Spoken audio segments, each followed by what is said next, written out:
കഥയിലായിരുന്നു മുട്ടിയോ? Hema committee report വന്ന് പിന്നെ യൂട്യൂബും ഇൻസ്റ്റാഗ്രാമും തുറന്നാൽ കഥയിൽ മുട്ടണവും പീഡനവും മാത്രമേ ഉള്ളൂ. അപ്പോൾ ഹേമ കമ്മിറ്റി റിപ്പോർട്ടുകളാണ് മൊത്തം വന്നുകൊണ്ടിരിക്കുന്നത്. അതുമായിട്ടനുബന്ധിച്ച് നമ്മൾ വളരെയധികം ആരാധിച്ചുകൊണ്ടിരുന്ന വളരെ വലിയ സ്റ്റാർ മുതൽ വളരെ ചെറിയ സ്റ്റാർ വരെ മിന്നി തീർന്ന് കത്തി കരിക്കട്ടായി മാറിയിരിക്കുന്നൊരവസ്ഥയാണ് നമുക്ക് മുന്നിലുള്ളത്. അപ്പം നമുക്ക് ഇവരെക്കുറിച്ചൊന്ന് വിശദമായി പഠിച്ചാലോ?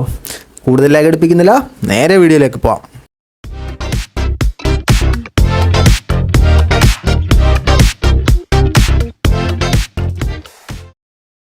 പ്രിയങ്കരനായ യൂട്യൂബർ ചെകുത്താനെതിരെ അമ്മ സംഘടന എന്നതോടെ ചെകുത്താൻ ഇന്ന് കൂടോത്രം ചെയ്തോന്നറിയത്തില്ല, അമ്മ സംഘടന അടിപടല വീണിരിക്കുകയാണ് സുഹൃത്തുക്കളെ. നിങ്ങളെല്ലാവരും ഇതിനോടകം ഈ വിവരം അറിഞ്ഞിട്ടുണ്ടാവും.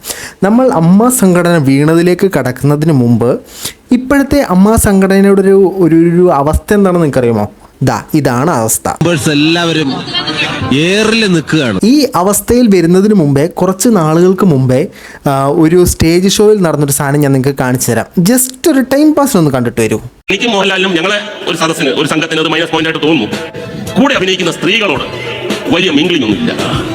അവരെ കൂടെ ഒരു കാറിൽ കയറി പോകുന്നത് പോലും ഞങ്ങൾ കണ്ടിട്ടില്ല. അങ്ങനെ ഒരു ഇമേജ് ഒരു ജീവിതകാലം മുഴുവൻ ഇപ്പോൾ തിരിഞ്ഞു നോക്കുമ്പോൾ പശ്ചാത്തപിക്കുന്നു. പശ്ചാത്തപിക്കാൻ അതൊരു തെറ്റായിട്ട് ഞാൻ കണക്കാക്കുന്നില്ല. ഞാൻ തെറ്റ് ചെയ്തെങ്കിൽ മാത്രമല്ല പശ്ചാത്തപിക്കേണ്ട കാര്യം. ഈ പറയുന്നത് ശുദ്ധ നുണയാണ്. ഞാൻ എൻ്റെ കൂടെ അഭിനയിക്കുന്ന ആൾക്കാരോട് മിണ്ടില്ല. പെണ്ണുങ്ങൾ കണ്ടു കഴിഞ്ഞാൽ എനിക്ക് പിറവിൽ വരുമെന്ന് പറയുന്നത് വെറുതെയാണ്. അങ്ങനെ പക്ഷേ ഇവർ സംസാരിക്കുന്നത് പോലെ ഒരുപാട് അനാവശ്യ കാര്യങ്ങൾ ഞാൻ സംസാരിക്കാറില്ല. കൊല്ലത്തിൻ്റെ MLAയും സർവോപരി നമ്മളെല്ലാം കുടുകുടാ ചിരിപ്പിക്കുന്ന ഒരു നടനും എന്ന നിലയിൽ ഞാനിപ്പോൾ ശ്രീമാൻ മുകേഷിനോട് ചോദിക്കുകയാണ്, പശ്ചാത്തപിക്കുന്നുണ്ടോ? അല്ല, ജസ്റ്റ് അറിയാൻ വേണ്ടി ചോദിച്ചെന്നേ ഉള്ളേ, വേറൊന്നുമില്ല. ഇനി നമുക്ക് ഓരോ നടന്മാരെയായിട്ട് നമുക്ക് റിവ്യൂ ചെയ്യാം. ചെസ് നമ്പർ 1 കണ്ടിട്ട് വരൂ. 2018 കൊടുത്ത പരാതിയാണ്. ഞാൻ 2017 ഒരു സിനിമയുമായി ബന്ധപ്പെട്ട് വർക്ക് ചെയ്തപ്പോൾ ഞാൻ താമസിക്കുന്ന സ്ഥലത്ത് എൻ്റെ ഒരു കോമൺ ഫ്രണ്ടിന്റെ സുഹൃത്താണെന്ന രീതിയിൽ നമ്മളോട് സൗഹൃദം സ്ഥാപിക്കുകയും നിരന്തരം നമ്മുടെ റൂമിലേക്കൊക്കെ വരാൻ തുടങ്ങുകയും ഒരു പ്രൈവറ്റ് ഇതിനെ ഒരു ബുദ്ധിമുട്ടാവുകയൊക്കെ ചെയ്തിട്ടുള്ള ഒരു ഇതാണ്. അത് കഴിഞ്ഞിട്ട് ഇദ്ദേഹം മോശമായി എന്നോട് പെരുമാറാൻ ശ്രമിക്കുകയും ഇദ്ദേഹത്തെ ഞാൻ ഷോപ്പ് ചെയ്ത് പുറത്തേക്ക് ആക്കുകയൊക്കെ ചെയ്തിട്ടുണ്ട്. പക്ഷെ ആ ഒരു ആക്ട് എന്നെ ഉപദ്രവിക്കാൻ ശ്രമിച്ചു എന്നുള്ളൊരു ആക്ട് അവിടെ കിടക്കുന്നു എന്നുള്ളതാണ് എന്റെ കംപ്ലൈന്റ്. ഞാനത് AMMA എന്ന് പറഞ്ഞ അസോസിയേഷന് 2018 ഒഫീഷ്യലി മെയിലായി കംപ്ലൈന്റ് അയച്ചതാണ്. അതിന് ഒഫീഷ്യലി എനിക്കിതുവരെ അവിടെ നിന്ന് ഒരു റെസ്പോൺസോ അതിന്റെ എന്താണ് അയാൾക്കെതിരെ എടുത്ത ഒരു അസോസിയേഷൻ എടുത്ത നടപടി എന്ന് ഞാൻ അറിഞ്ഞിട്ടില്ല. ഈ നടനെ നിങ്ങൾക്കെല്ലാവർക്കും അറിയായിരിക്കും. അറിയാത്തവർക്ക് വേണ്ടി ഞാൻ ഇവിടെ പടം കൊടുത്തേക്കാം. ഈ പടം കാണുമ്പോൾ നിങ്ങൾക്ക് ഇദ്ദേഹം ആരാണെന്നുള്ളത് മനസ്സിലാവും. ഈ വീഡിയോ തുടങ്ങുന്നതിന് മുമ്പ് തന്നെ പറയട്ടെ, ഇതെല്ലാം നിലവിലെ സാഹചര്യത്തിൽ ആരോപണങ്ങൾ മാത്രമാണ്. ഒന്നും കൃത്യമായി പ്രൂവ് ചെയ്തിട്ടില്ല. അതുകൊണ്ട് നമ്മൾ അവരുടെ പക്ഷവും നിൽക്കുന്നില്ല, ഇവരുടെ പക്ഷവും നിൽക്കുന്നില്ല. ആരാണ് ശരി ആരാണ് തെറ്റെന്ന് നമുക്കറിയില്ല. ആയതിനാൽ നമ്മൾ ഈ വീഡിയോയിൽ ചെയ്യുന്നത് ജസ്റ്റ് ഇത്തരം ന്യൂസുകളിലൂടെ നമ്മൾ കടന്നു പോവുകയും നമ്മളുടേതായ ചില അനുമാനങ്ങൾ പറയുകയും മാത്രമാണ്. ആരെയും നമ്മൾ മുൻവിധിക്കുകയല്ല എന്ന് പ്രത്യേകം ഓർമ്മിപ്പിച്ചു കൊള്ളുന്നു.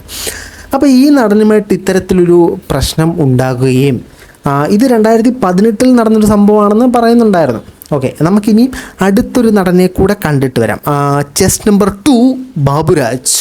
സിനിമയുമായി റോള് തരാമെന്ന് പറയുകയും സിനിമയുടെ സംവിധായകനും കൺട്രോളറും ഒക്കെ വീട്ടിൽ വരുന്നുണ്ട്. അവരുമായി നേരിട്ട് സംസാരിച്ച് ഉചിതമായ ഒരു റോള്, നല്ലൊരു ത്രൂ ഔട്ട് ക്യാരക്ടർ നൽകാം. അപ്പോൾ ഇദ്ദേഹം ഒരു ഫെയിമായ ആളാണ്. റെക്കമെൻഡേഷൻ ഉണ്ടെങ്കിൽ നമുക്കെല്ലാം ഒന്ന് കരിയറിൽ കയറാം എന്നുള്ള പ്രതീക്ഷയോട് കൂടിയാണ് പോകുന്നത്.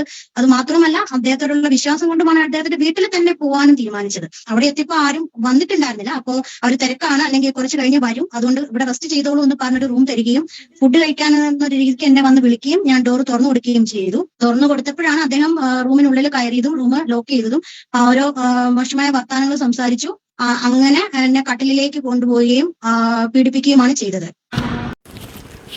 ഇത് ഞാൻ എൻ്റെ വ്യക്തിപരമായ അഭിപ്രായം ഞാൻ നേരത്തെ എക്സ്പെക്റ്റ് ചെയ്തതാണ് ഇദ്ദേഹത്തെ. കാരണം ഇദ്ദേഹത്തിൽ നിന്ന് ഇത്തരം ആരോപണങ്ങളും ഗോസിപ്പുകളും ഞാൻ നേരത്തെ കേട്ടിട്ടുണ്ട്.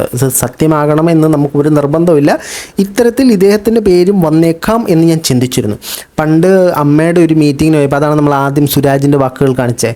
ആ മീറ്റിങ്ങിൽ ആ ഒരു സമയത്തെ മീറ്റിങ്ങിൽ ഇദ്ദേഹം മദ്യപിച്ച് നഗരം മഹാസാഗരം എന്ന് പോലും പറയാൻ പറ്റാത്ത പോലെ നിൽക്കുന്നതൊക്കെ നമ്മളുടെ ശ്രദ്ധയിൽപ്പെട്ടിരുന്നു. അപ്പോൾ അതും ഇതുമായിട്ട് ബന്ധമൊന്നുമില്ല, ജസ്റ്റ് ഒന്ന് സൂചിപ്പിച്ചെന്ന് മാത്രമേ ഉള്ളൂ, വെറുതെ ഒരു കുത്തിപ്പൊക്കൽ. ഇനി നമുക്ക് ചെസ് നമ്പർ 3 പോകാം. വലിയ താരങ്ങളും ഈ താരനിരയിലുണ്ട് എന്ന കാര്യം നമ്മൾ തിരിച്ചറിയണമല്ലോ. പണ്ട് വളരെ ഹാസ്യാത്മകമായി നമ്മളെ ചിരിപ്പിച്ചുകൊണ്ടിരുന്നതും ഇപ്പോഴത്തെ മെച്യൂരിറ്റിയുടെ നിറകുടവും മോട്ടിവേഷൻ വാരി വിതറുകയും ചെയ്യുന്ന നമ്മുടെ സ്വന്തം നടൻ ചെസ് നമ്പർ 3 ജയസൂര്യ. അത് ടോയ്ലറ്റിൽ പോയിട്ട് വരുമ്പോൾ എൻ്റെ പുറകിൽ നിന്ന് കയറി ഈ ജയസൂര്യ പെട്ടെന്ന് കയറി കെട്ടിപ്പിടിച്ചപ്പോൾ തിരിഞ്ഞ് ഞാൻ നോക്കിയപ്പോഴത്തേക്കും എൻ്റെ ചുണ്ടിലോട്ട് അമർത്തി ചുംബിച്ചു പുള്ളിക്കാരൻ. അതൊരിക്കലും അത് ശരിയായില്ല. ഞാൻ എനിക്ക് വളരെ ഇഷ്ടപ്പെട്ട ഒരു നടനാണ് ജയസൂര്യ. പിന്നെ ഈ നടനെ ഇഷ്ടപ്പെടുന്നത് അവരുടെ പേഴ്സണൽ ലൈഫ്, അവരുടെ സ്വഭാവം കണ്ടിട്ടല്ല, അവരുടെ സിനിമകൾ കണ്ടിട്ടും അവരുടെ ആക്ടിങ് കഴിവ് കണ്ടിട്ടുമാണ്. എന്നിരുന്നാലും ഈ പറയുന്ന ആരോപണം ശരിയാണെന്നുള്ള പക്ഷത്തിൽ എൻ്റെ പൊന്ന് ജയസൂര്യയാണ്, നിങ്ങൾക്ക് സുന്ദരിയ ഒരു ഭാര്യയല്ലേ വീട്ടിൽ, എന്താണ് ഇമാതിരി പരിപാടിക്ക് ഇരിക്കുന്നത്? ഇനി നമ്മൾ തിരിച്ചൊന്ന് ചിന്തിച്ച് നോക്കിയേ, ഈ പറയുന്ന സാധനം തെറ്റാണെങ്കിൽ ആ തെറ്റിലേക്ക് നമുക്ക് വരാം. അത് നമുക്ക് അവസാനം പറയാം, അത് ഞാൻ ലാസ്റ്റ് വെച്ചിട്ടുണ്ട്. അപ്പോൾ നമുക്ക് അടുത്ത ചെസ് നമ്പർ പോവാം. ചെസ് നമ്പർ എത്രയായിരുന്നു? ചെസ് നമ്പർ പറഞ്ഞേ. അടുത്ത chess number Idavela Babu break. 3 cinema അഭിനയിച്ച് കഴിഞ്ഞാൽ അമ്മയിൽ മെമ്പർ ആകാൻ അന്ന് 50,000 കണ്ടായിരുന്നു. അപ്പം ഞാൻ ഈ അമ്മയിൽ ചേരാൻ വേണ്ടി ഞാൻ ഇടവേള ബാബുവിനെ സമീപിച്ചു. അപ്പോൾ പുള്ളിക്കാരൻ പറഞ്ഞു ഫ്ലാറ്റിലോട്ട് പോകാൻ ഞാൻ ഫോം തരാമെന്ന് പറഞ്ഞു. ഞാൻ വളരെ സന്തോഷത്തോടെ ഫ്ലാറ്റിൽ ചെന്നു. ഫോം ഫില്ല് ചെയ്തിട്ടുണ്ടെങ്കിൽ പുള്ളിക്കാരൻ എന്നെ കയറി അബീസോടെ എന്നെ കയറി കെട്ടിപ്പിടിച്ച് ഇവിടെ കടത്തിൽ പുള്ളിക്കാരൻ കിസ് ചെയ്തു. അപ്പോഴും തള്ളിവിട്ടു. അപ്പോൾ ഞാൻ അതിപ്പോൾ എന്താ അങ്ങനെ. അപ്പോൾ അതുകൊണ്ട് എനിക്ക് പെട്ടെന്ന് അവിടെ ഇറങ്ങി പോകുന്നു. ഫീലൊന്നും ചെയ്തില്ലായിരുന്നു. അമ്പടി ചിഞ്ചിനാക്കളി കൊള്ളാം, നൈസായിട്ടുണ്ട്, നല്ല കിട്ടിലുമായിട്ടുണ്ട്.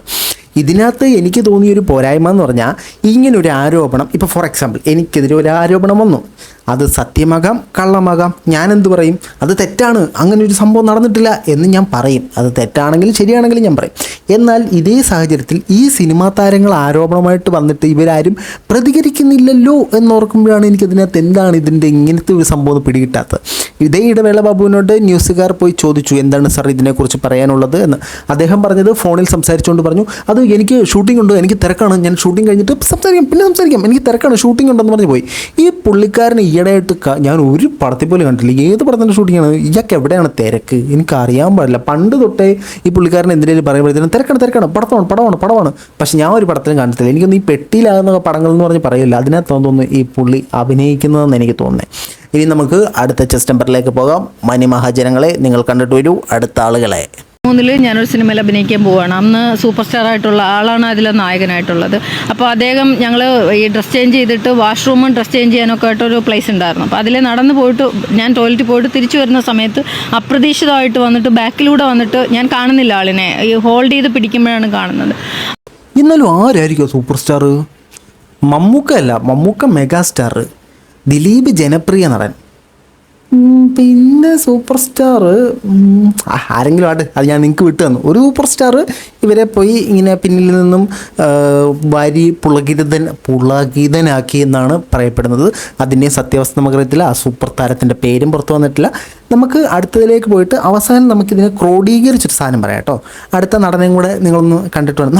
നടൻ അവിടെ നിൽക്കട്ടെ, നടന്മാരവിടെ നിൽക്കട്ടെ. നമുക്കിനി കുറച്ച് നടന്മാരിലേക്ക് കൂടെ വരാം, സിദ്ദിഖിലേക്കൊക്കെ നമുക്ക് വരാം. അതിനു മുമ്പേ ഇത് നടന്മാർ മാത്രമാണോ ഇത്തരം പ്രവർത്തനം ചെയ്യുന്നത്? അല്ല, ഡയറക്ടർമാരും ചെയ്യുന്നുണ്ട്. നമ്മുടെ തോമസ് ഊട്ടി വിട്ടോടാ, അതിലെ നായികയ്ക്കുണ്ടായ ഒരു അനുഭവം, ദുരനുഭവം ഞാൻ കാണിച്ചു തരാം, കണ്ടിട്ട് വരൂ. എനിക്ക് AMLA ഫോം ചെയ്യുന്നതിന് മുമ്പ് 91 എനിക്ക് അങ്ങനത്തെ ഒരു ഇത് ഉണ്ടായിട്ടുണ്ട്. അത് ഞാൻ തന്നെ കറക്റ്റ് പറയേണ്ട സമയത്ത്, ഞാൻ ചെയ്യേണ്ട സമയത്ത് പ്രതികരിച്ചു. അതുകൊണ്ട് ആ പടത്തിൽ എനിക്ക് I was cold shouldered by the director.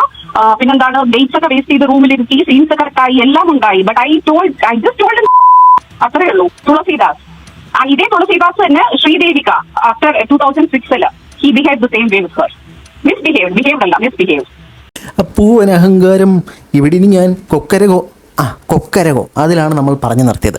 അപ്പോൾ ഡയറക്ടർമാരും ഇത്തരത്തിലുള്ള കുൽസിത പ്രവൃത്തികളിൽ ഏർപ്പെട്ടിട്ടുണ്ടെന്നാണ് ഇവർ പറയുന്നത്. ഇവർ എക്സാമ്പിളിനായിട്ട് മറ്റൊരു നടിയും കോട്ട് ചെയ്യുന്നുണ്ട്. അവരും ഇതിനെ സാധൂകരിച്ച രീതിയിൽ സംസാരിച്ചതായിട്ടുള്ള കാര്യങ്ങൾ നമ്മുടെ ന്യൂസ് ചാനലുകളിൽ വ്യക്തമായി കിടപ്പുണ്ട്. ഇനി ഒരു സംവിധായകൻ മാത്രമാണോ?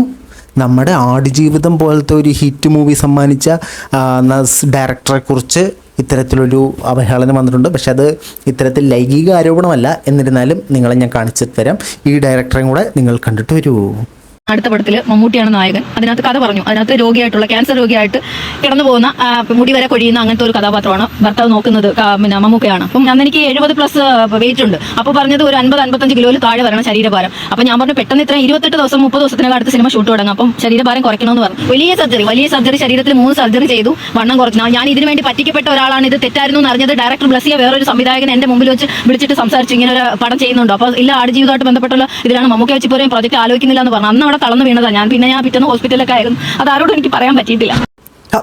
ഇവരെ അല്ലയോ നമ്മുടെ സൂപ്പർ താരം കയറി പുറകിൽ നിന്ന് കെട്ടിപ്പിടിച്ചേ? ഇവരെ ബ്ലസ്സിയും പറഞ്ഞ് പറ്റിച്ചാ? എന്തൊരവസ്ഥയാണോ ഇത്? ഇതൊന്നും നമുക്ക് ക്ഷമിക്കാൻ പറ്റുന്ന തെറ്റുകളല്ല സംഭവിച്ചത്. അല്ല, മമ്മൂട്ടിയുമായിട്ടൊരു സിനിമ, സൂപ്പർ താരം, അവിടെ സൂപ്പർ താരം, ഇവിടെ